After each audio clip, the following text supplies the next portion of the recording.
बिस्मिल्लाहिर्रहमानिर्रहीम। अस्सलाम वालेकुम नादरीन, आप यूट्यूब चैनल देख रहे हैं। मैं इमरान ख़ान हूँ।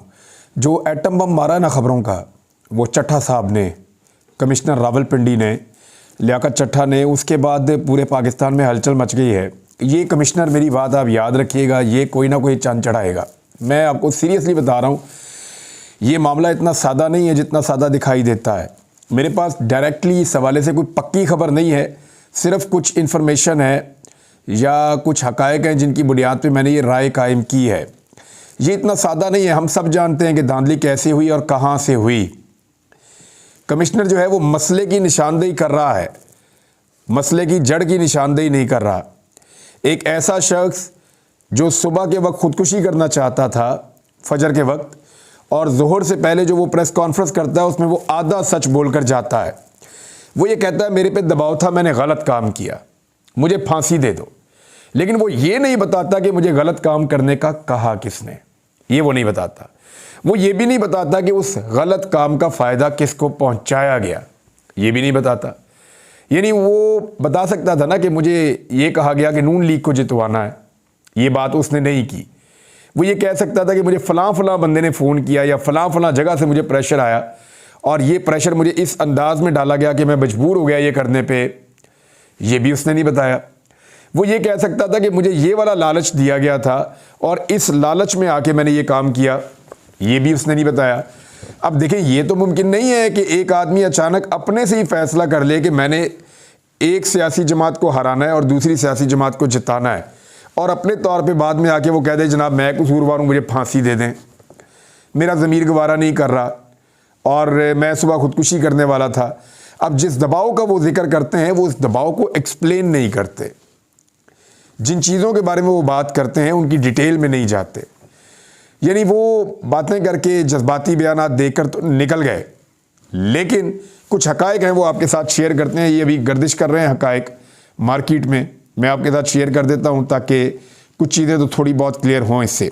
मैंने दिन को एक खदशे का इजहार किया था, वो ये था कि बहुत मुमकिन है कि ये पाकिस्तान के अंदर जो इंतखाबात हुए हैं उनको कलअदम करने की एक साजिश हो और कोशिश की जाए कि कुछ भी करके इंतखाबात जो पाकिस्तान में हुए उन्हें कलअदम करार दे दिया जाए। क्योंकि देखें, जो मतलूबा नताइज है ना वो हासिल ही नहीं हो सके।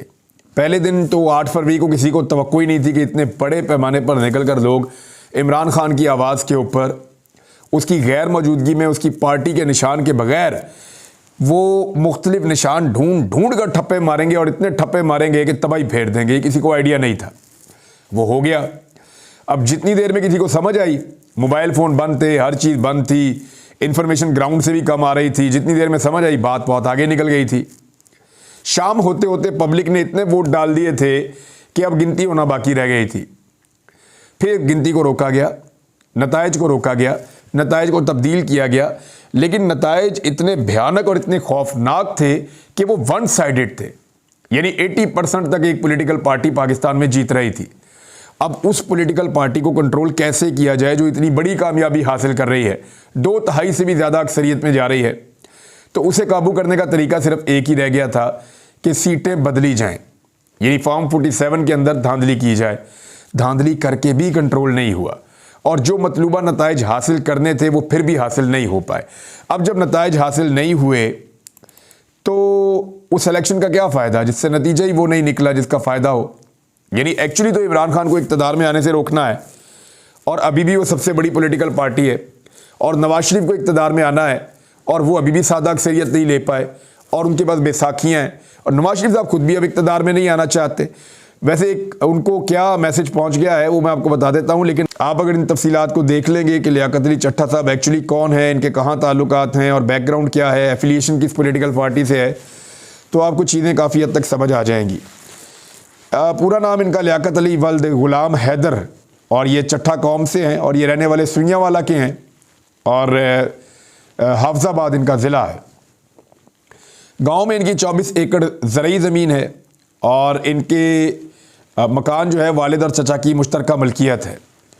2 इनके बेटे हैं, एक अमार लियाकत और दूसरा नौमीर लियाकत। 3 भाई हैं और 4 बहनें हैं। और इनकी जो सियासी वाबस्तगी बताई जाती है वो पूरे ख़ानदान की PMLN के साथ बताई जाती है कि नून लीग के साथ इस ख़ानदान की सियासी वाबस्तगी है। इसके अलावा जनाब इनके हवाले से कुछ और चीज़ें हैं कि ये रिपोर्ट है मुताल्लिक लियाकत अली चट्ठा रावलपिंडी। ये रिपोर्ट जो है ये फौरी तौर पे एक मुरतब की गई है। वो आप समझ जाए कि रिपोर्ट फौरी तौर पे मुरतब कर ली जाती है आदमी के बारे में जो उसकी डिटेल होती है, और वो ये मौजूद भी होती है नॉर्मली ऐसी रिपोर्टें।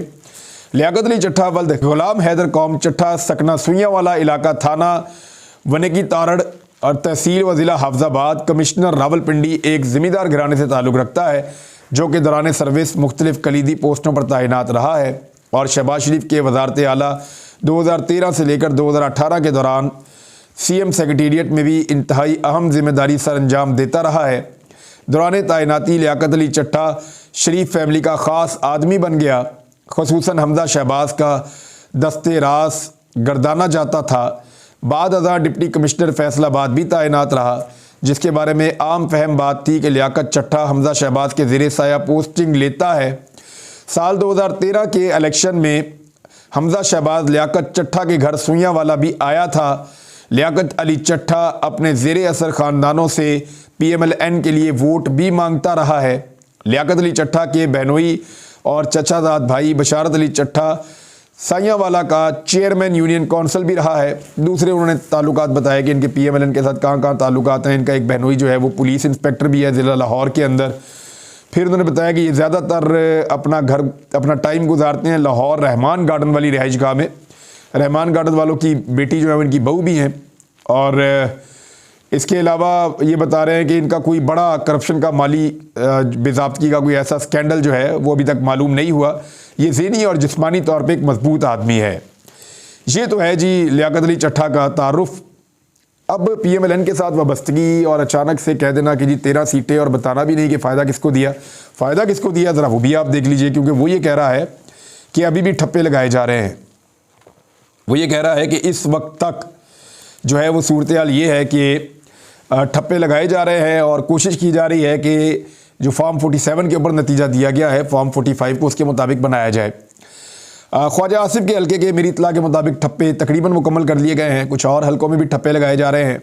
लेकिन मैं आपको एक चीज़ बताऊं कि एक एक जो वोट है उसके ऊपर कई जो है वो यानी कई वोट जो है उनके ऊपर एक अंगूठा आपको मिलेगा आने वाले दिनों में। जब इन हल्कों को थॉरोली चेक किया जाएगा, इन सबको इस बात का ज़ोम है कि इतने सारे हल्के खुल गए हैं तो ये धांधली जो है ये पकड़ी नहीं जा सकती। लेकिन जिस हल्के का फॉरेंसिक ऑडिट होगा, फॉरेंसिक ऑडिट आपको याद है ये 2014 की बात है जब इमरान खान साहब के धरने के बाद ये हुआ था। तो जिस हल्के का फॉरेंसिक ऑडिट होगा वहाँ पे अंगूठों के निशान, स्याही का निशान, बाकी बहुत सारी चीज़ें, टेम्परिंग, ये पकड़ी जाएगी। और जब ये पकड़ी जाएगी तो धांधली पकड़ी जाएगी। तो इससे बच नहीं सकते ये, जितना मर्जी भाग लें। अब रावलपिंडी की 13 नशिस्तों में से 11 नून लीग के पास हैं, एक जो है पीपल्स पार्टी को दी गई है और एक जो है वो आज़ाद उम्मीदवार को कामयाबी दिलाई गई है। पाकिस्तान तहरीक इंसाफ को बुरी तरह शिकस्त दी गई है। हालांकि ये 13 की 13 सीटें पाकिस्तान तहरीक इंसाफ जीत गई थी। ये मैं आपको क्लियरली बता रहा हूँ कि NA56 से NA65 तक एक भी हल्के पर पाकिस्तान तहरीक इंसाफ को शिकस्त नहीं हुई। ये अब तस्लीम किया कमिश्नर ने कि उसने शिकस्त दिलवाई है। तमाम आरोज़ वो कहता है जी रोते रहे, हमें कहते रहे मुझे, लेकिन मैं उन पर दबाव डालता रहा हूँ। अब कमिश्नर तो आरोज़ पे दबाव डाल रहा था, आरओ को वो तो बता सकता है आरओ के कमिश्नर ने मेरे पे दबाव डाला। कमिश्नर किस दबाव में था उसने अभी तक ये बात नहीं बताई, लेकिन मुझे लगता है कि ये कमिश्नर कोई चंद चढ़ाएगा। उसकी वजह पता क्या है? उसकी वजह यह है कि ये आधा सच बोल रहा है और उतना बोल रहा है जितना इस वक्त ज़रूरी है इलेक्शन को कलअदम करार दिलाने के लिए या इस इलेक्शन को मुतनाज़े करने के लिए। इलेक्शन तो मुतनाज़े है, लेकिन इस सारे मामले में सिर्फ फॉर्म 45 उठाए जाएं और इंसाफ कर दिया जाए तो मैक्सिमम लोगों को उनकी सीटें वापस मिल जाएंगी। यानी ज़्यादा नहीं तो 70% धांधली कंट्रोल हो सकती है अगर फॉर्म 45 के मुताबिक फॉर्म 47 का फैसला दे दिया जाए, नताइज मुरतब कर दिए जाए, तो लोगों को उनका नतीजा वो वाला मिल जाएगा जिसमें इंसाफ होगा। तो यहाँ चीज़ें ठीक हो सकती हैं। अब ये बंदा, इसको शक की नज़र से सारे देख रहे हैं। कभी वो ये देखते हैं कि वाकई इसका ज़मीर जाग गया है। कुछ इतलात ये हैं कि कुछ और ऐसे ब्यूरोक्रेट हैं जिन्होंने अपनी वीडियो रिकॉर्ड करवा दी है और वो मुनासिब वक्त का इंतज़ार कर रहे हैं। उन्हें पता है कि उनकी जो वीडियो है वो वैसे तो चलनी नहीं है, यानी TV चैनल चलाएंगे नहीं, वो प्रेस कॉन्फ्रेंस करने जाएंगे फिर पकड़े जाएंगे, उनकी बात ही नहीं सुनी जाएगी। अब चट्ठा साहब जो आए थे वो PSL के चक्कर में आए थे कि जनाब क्रिकेट मैच होने वाले हैं T20 के, तो मैं उनके बारे में बात करना चाहता हूं, तो अचानक उन्होंने ये वाली बात कर दी। अब PTI का मसला ये है कि वो किसी को भी शक की नज़र के बगैर देख ही नहीं सकते। इतनी मार पड़ी है PTI को कि फजलुर रहमान साहब ने जब स्टेटमेंट दिया तो वो उस पर भी बेचारे परेशान थे कि अब ये कहीं ऐसा ना हो कि फजलुर रहमान के हम स्टेटमेंट दें कि ये ठीक बोल रहा है तो ये आगे से कुछ और कह दें। अब वो चट्ठा के मामले में भी PTI थोड़ी कंफ्यूज है। हुई तो उनके साथ धांधली है और टका के धांधली हुई है। उनके साथ हुई इतनी ज़्यादती है कि दूध का जला जो है वो छाछ भी फूंक फूंक के पीता है। तो ये हिसाब किताब जो है वो पाकिस्तान तरीके इंसाफ का बना हुआ है। एक चीज़ और बड़ी इंपॉर्टेंट है, लियाकत अली चट्ठा ने कौमी असम्बली की सीटों की बात की, 13 नशिस्तों की, लेकिन लियाकत अली चट्ठा ने सूबाई असम्बली की नशिस्तों की बात नहीं की। उनकी बात नहीं की। क्यों नहीं की? क्योंकि वहाँ पे पंजाब की हुकूमत बन रही है। उनको ये भी बात करनी चाहिए थी कि हमने सूबाई असम्बली की भी 26 नशिस्तें हरवा दी और जानबूझ के नताइज तब्दील कर दिए, लेकिन वहाँ पे उन्होंने कोई बात नहीं की। क्यों नहीं की? PMLN का इस वक्त का फार्मूला ये है कि मरीम नवाज़ को बनाया जाए वज़ीर आला पंजाब और वज़ीर आज़म पाकिस्तान PMLN का नहीं होना चाहिए, क्योंकि सब ने उनको बता दिया नवाज शरीफ साहब को कि बड़ी कुट पड़ेगी, अवाम बड़ा जलील और गंदा करेगी। अभी तो मियाँ साहब आप गंदे हुए ही नहीं जो अवाम ने आपको करना है। जो सलूक पाकिस्तानियों ने आपके साथ बरतानिया में किया है ना, वो सलूक मियाँ साहब पाकिस्तानियों ने आपके साथ पाकिस्तान में कर देना है अगर आपने वफाकी हुकूमत संभाल ली तो। क्योंकि पाकिस्तान में शहबाज शरीफ ने छोड़ा ही कुछ नहीं जिसकी बुनियाद के ऊपर हुकूमत की जा सके। हालात ही इतने ख़राब कर दिए हैं, इकॉनमी को बिल्कुल तबाह बर्बाद कर दिया है। महंगाई अभी और बढ़ती चली जाएगी। आदादोशुमार सबको पता है। लोड शेडिंग का एक बड़ा खौफनाक सीज़न जो है वो हमारे दरवाजे पे खड़ा है। तो ऐसी सूरत में वफाकी हुकूमत लेने का फ़ायदा कोई नहीं, वो किसी और को दिलवाना चाहेंगे। तहरीक इंसाफ ने भी कहा है कि जनाब हमारी सीटें हमें वापस करें, उसके बाद फिर हम बात करेंगे। अब PMLN को एक पैगाम ये पहुंचा है, कुछ मीडिया सोर्सेज के मुताबिक PMLN को ये पैगाम पहुंचा है कि जनाब आप वफाकी हुकूमत लेंगे तो आपको पंजाब हुकूमत मिलेगी। ये नहीं होगा कि मीठा मीठा हफ हफ और कड़वा कड़वा थू थू। धांधली जो आपके लिए की गई है वो कौमी असम्बली और सूबाई असम्बली दोनों जगहों पे की गई है। ऐसा नहीं होगा कि आप वफाकी हुकूमत ले लें और सूबाई हुकूमत छोड़ दें। अगर आप वफाकी हुकूमत छोड़ेंगे तो जितने MNS की सीटें आपके हाथ से निकलेंगी उतनी आपके हाथ से MPS की भी दुगनी निकलेंगी। लिहाजा फिर पंजाब की हुकूमत भी आपके पास नहीं होगी। अब ये जो सिचुएशन बन गई है जिसमें PMLN को वार्न किया गया इस बारे में कि आप वफाकी हुकूमत लेंगे तो सूबाई हुकूमत आपको मिलेगी, इसमें ये चीफ इलेक्शन कमिश्नर का जो स्टेटमेंट आ गया है, इनको अगर आप इकट्ठा करके देखें और फिर उसके बाद आप देखें काजी फायद ईसा साहब को, वो अचानक आज टहलते हुए बाहर आते हैं और पहले भी वो आते रहते हैं यहाँ पे। मैंने वहाँ रिपोर्टर से बातचीत की है, वो ये कह रहे हैं कि काजी साहब इस एरिया में कभी कभी आते हैं। आज भी वो आए, हमें मौका मिला उनसे बात करने का। हम गए वहाँ पे तो काजी साहब पहले तो बात नहीं कर रहे थे, लेकिन फिर उन्होंने खुद ही अलाउ किया बात करने का। और नॉर्मली सिक्योरिटी रोक देती है रिपोर्टर्स को वहाँ जाने से, लेकिन आज उनको मौका दिया गया, वो गए वहाँ पे। बाकी आप लोग समझदार हैं। कादी साहब लगता है बात करना चाहते थे और उन्होंने मीडिया टॉक की। अब chief justice of Pakistan media talk कर रहे हैं, कोई तो बात है, कोई तो बात है। अब चीफ जस्टिस ये कहते हैं रिस्पॉन्ड करते हुए और हैरत का इजहार करते हैं और लाइल्मी का इजहार करते हैं कि वो तो लियाकत चट्ठा को जानते ही नहीं। लेकिन जब मैंने रिपोर्टर्स से बात की और उनसे मैंने पूछा कि मुझे आप बताइए कि क्या आपकी चीफ जस्टिस से कोई ऑफ द रिकॉर्ड बात हुई है, तो उन्होंने कहा जी भी हमारी ऑफ द रिकॉर्ड भी बात हुई है। मैंने कहा क्या वाकई चीफ जस्टिस को इस खबर के बारे में कुछ नहीं पता था? उन्होंने कहा ये बात झूठ है जी। मैंने कहा क्या मतलब है? तो मुझे रिपोर्टर ने ये बताया कि चीफ जस्टिस ऑफ पाकिस्तान से जब हम पहले ऑफ द रिकॉर्ड बात कर रहे थे तो वो इस सारे इशू के बारे में बाखबर थे। उन्हें पता था कि एक कमिश्नर है रावलपिंडी का लियाकत चट्ठा, उन्हें पता था कि उसने उनके ऊपर इल्ज़ाम लगाया है, उन्हें पता था कि किस नौइयत का इल्ज़ाम लगाया है। वो कहते हैं ये तीनों चारों चीज़ें उनको पता थी। लेकिन जब हमने सवाल पुट किया तो चीफ जस्टिस ने ऐसे लाइल्मी का इजहार किया कि जैसे वो इस खबर के बारे में या इन चीज़ों के बारे में बिल्कुल नहीं जानते। तो ये उनका फेक रिएक्शन था चीफ जस्टिस ऑफ पाकिस्तान का। हालांकि वो ये कह सकते थे कि जनाब मैं जानता हूँ, मुझे पता है ये खबर आई है मेरे, लेकिन सबूत लेकर आए कोई। लेकिन उन्होंने लाइल्मी का इजहार किया और इस तरह जाहिर किया जैसे वो इस बारे में कुछ नहीं जानते, और उसके बाद एक मौक़िफ़ दिया कि किसी के पास कोई सबूत हैं तो ले आओ धांधली के।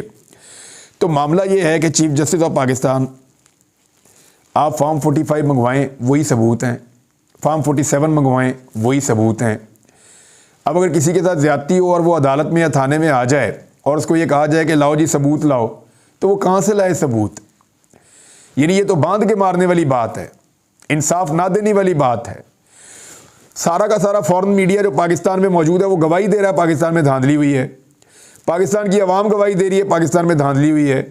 पाकिस्तान के 90% लोग इस बात को मानते हैं, इससे ज़्यादा कि पाकिस्तान में टका के धांधली हुई है। पाकिस्तान की आधी से ज़्यादा सियासी जमातें कह रही हैं कि पाकिस्तान के अंदर धांधली हुई है। पाकिस्तान में वकला की तंजीमें कह रही हैं, मीडिया पाकिस्तान का चिल्ला चिल्ला कर कह रहा है कि पाकिस्तान में धांधली हुई है। पाकिस्तान के अंदर जो बहुत सारे ऑफिसर्स हैं वो अब कहना शुरू हो गए हैं कि पाकिस्तान के अंदर धांधली हुई है, लेकिन आपको सबूत चाहिए। यानी कैसे सबूत दें आपको? आप सीसीटीवी फुटेजेस मंगा के फिर देखना शुरू कर दें बैठ के। यानी ये तो काजी साहब ने एक ऐसा अजीबोगरीब नुक्ता उठा दिया कि धांधली का सबूत दिया जाए। कहाँ से लेकर आए? फॉर्म 45 मौजूद है ना, वो उठाएं, उनको पढ़ें, उनको देखें, उनके ऊपर दस्तखत मौजूद हैं। इन्हीं फॉर्म 45 के मुताबिक फॉर्म 47 का फैसला करें और उसके मुताबिक उसको तरतीब दें। पाकिस्तान में इंसाफ हो जाएगा, धांधली के सारे सबूत आपके सामने आ जाएंगे। सिस्टमैटिक धांधली हुई है, नताइज आते आते रुके हैं और 1 घंटा 2 घंटा 4 घंटा नहीं रुके, वो 6-7 घंटे रुके हैं और उसके बाद जब दोबारा आए हैं तो मुकम्मल तौर पे बदल दिए गए थे। ये तो एकदम जादू हो गया, बिल्कुल जादू हो गया एकदम, और तमाम नताइज बदल गए। तो चीफ जस्टिस ऑफ पाकिस्तान को इस सीट के ऊपर बैठ कर भी ये कुछ नज़र नहीं आ रहा, तो ये तो फिर पाकिस्तान की बदकिस्मती है। नाज़रीन, मैंने आपको एक बड़े सरप्राइज़ का जिक्र किया था, पाकिस्तान तहरीक इंसाफ देने जा रही है, तो बिल्कुल आप उसके लिए रेडी रहें। बड़ा सरप्राइज़ पाकिस्तान तहरीक इंसाफ देगी और जो तहरीक इंसाफ के वर्कर हैं, सपोर्टर्स हैं, जिन्होंने वोट दिया इमरान खान की आवाज़ के ऊपर, उनको बड़ा मज़ा आने वाला है उस सरप्राइज़ के बाद। आप बड़ा इंजॉय करेंगे उस सरप्राइज़ को। आने वाले दिनों में पाकिस्तान तहरीक इंसाफ वो सरप्राइज़ देगी। एक और भी जो है वो शक का इजहार किया जा रहा है। गालिबन ये भी हो सकता है कि इस कमिश्नर से कोई वादा किया गया हो धांधली के बदले में और इसने दबा के धांधली करवाई हो और फिर वो वादा पूरा नहीं हुआ, ये भी हो सकता है। लेकिन एक इम्कान ये है कि वाकई में इस शख्स का ज़मीर जाग गया हो। तो अगर इसका ज़मीर वाकई जाग गया है ना, तो ये बड़ी तशवीश की बात है, बहुत तशवीश की बात है, क्योंकि ये ज़मीर अगर जागना शुरू हो गया ना तो बहुत सारे लोग तत्ते तवे पे बैठ जाएंगे। अब तक के लिए इतना ही। अपना ख्याल रखिएगा, अपने इस चैनल का भी। अल्लाह हाफ़िज़।